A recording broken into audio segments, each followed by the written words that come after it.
DreamWorks. What part of you looked at the dumpster fire that is Disney's live-action remakes and thought, yeah, that's a great idea? Creative bankruptcy aside, recently DreamWorks released the live-action How to Train Your Dragon. For some reason. But at least I can use this to draw some How to Train Your Dragon Xenomorphs. So without further ado, on with the show. Speaking of which, I said as the island's alarm started going off. Immediately I headed outside to see what was wrong. It does occur to me that I may need to reintroduce myself. Hi, my name is N.E.R.D, leader of the Imagination Team.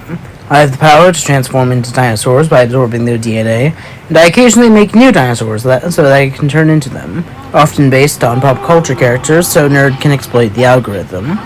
After making the dinosaurs and taking their DNA, I take them to an island nature reserve, which I occasionally invite guests to as a form of passive income.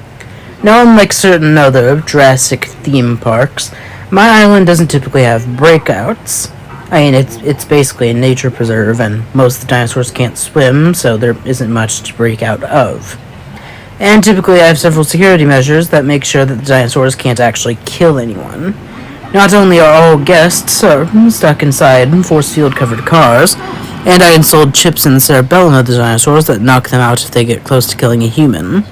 Basically, there's no way that a crisis could be caused by the dinosaurs, and as I suspected, it wasn't. Instead, outside, I saw what looked to be a small army of draconic xenomorphs, led by a giant white and red xenomorph queen, attacking the dinosaurs and causing a general havoc. At this point, I could have transformed into my 682 form and killed them all quickly. However, I didn't want to turn this into some Deus Ex Machina. Besides, I had a much more fun idea.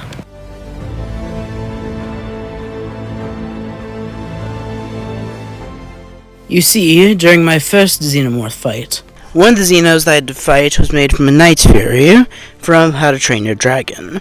Now, typically, I have no problem with killing Xenomorphs, unlike other feline bounty hunters. However, this one I decided to keep alive, mostly because I wanted to test something. I wanted to train it. That sounds far-fetched, as my brother told me several times, but I was convinced it would work. And fortunately, it did. After about a year of training, the Night Xeno was entirely domesticated, and now served as essentially a sheepdog for the entire island. But I will admit, the idea of riding on a dragon xenomorph to fight other dragon xenomorphs was too fun to pass up. It took me a little while to find him, dodging and occasionally fighting some xeno-dragons along the way, but eventually I found the Night Xeno. He was currently in the middle of defending a herd of Triceratops against a xenomorph, which greatly resembled a deadly N.E.R.D, the species of dragon that Stormfly is. So of course, I decided to join in.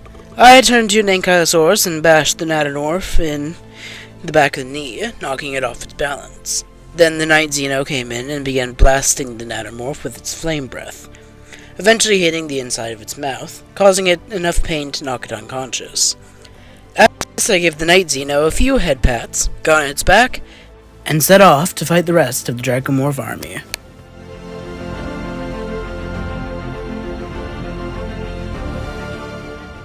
As I flew over the island, mounted on my Night Xeno, I looked across the island to see the Dracomorph army fighting against my dinosaurs.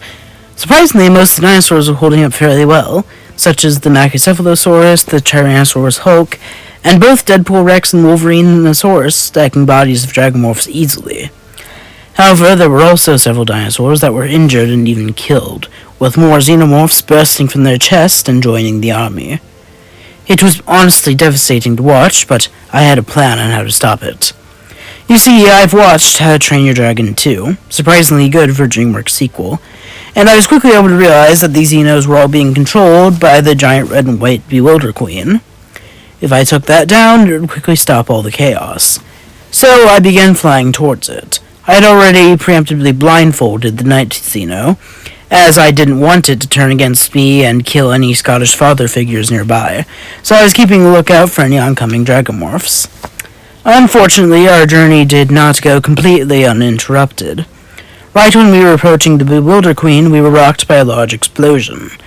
I turned us around and saw a green, large, two-headed dragomorph flying right behind us. One was breathing a noxious green gas from its mouth, while the other was breathing sparks, which was lighting the gas and causing it to explode. It didn't take me long to realize this dragon was made from a hideous zippleback, the dragon species of barf and belch. Now this one I wanted to keep alive especially, for reasons that I'll reveal later. Guiding the night Xeno through the air, I began circling the island, forcing the hideous Xenoback to chase me as we flew to a nearby mountain. Eventually, right before the night Xeno and I were about to slam into it, I made a swoop up, dodging the mountain entirely. The hideous Xenoback was not so lucky, slamming heads first in the side of the mountain, knocking it out.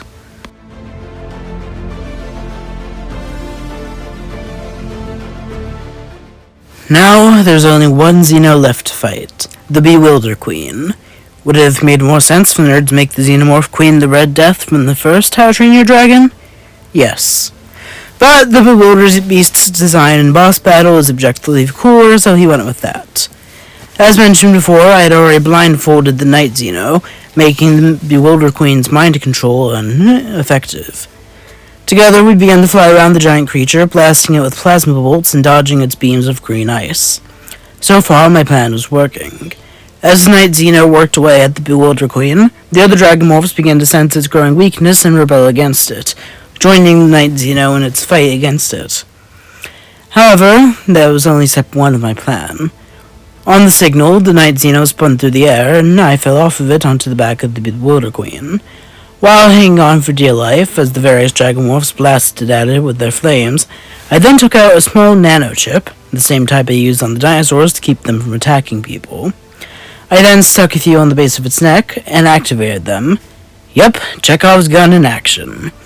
Only these chips had been programmed slightly differently. Instead of making it unable to attack only humans, the Bewilder Queen was now unable to attack any living thing. As one would assume, it then quickly surrendered, granting us the victory. With the Bewilder Queen defeated, the Night Xeno was now the new alpha of the Dragomorphs, and considering he is my emotional support animal, basically meant I now have an army of Dragomorphs at my disposal. So, that's cool. Hey, Dalton, I'm sorry to interrupt, but you've got a letter in the mail? That's weirdly ominous. Let me see.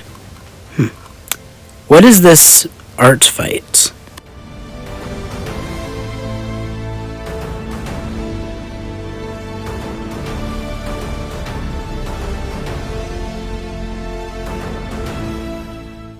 Typically, I don't ever ask this, but we are almost at 1,000 subscribers, so please like and subscribe. But until then, goodbye, and I'll remember you all in therapy.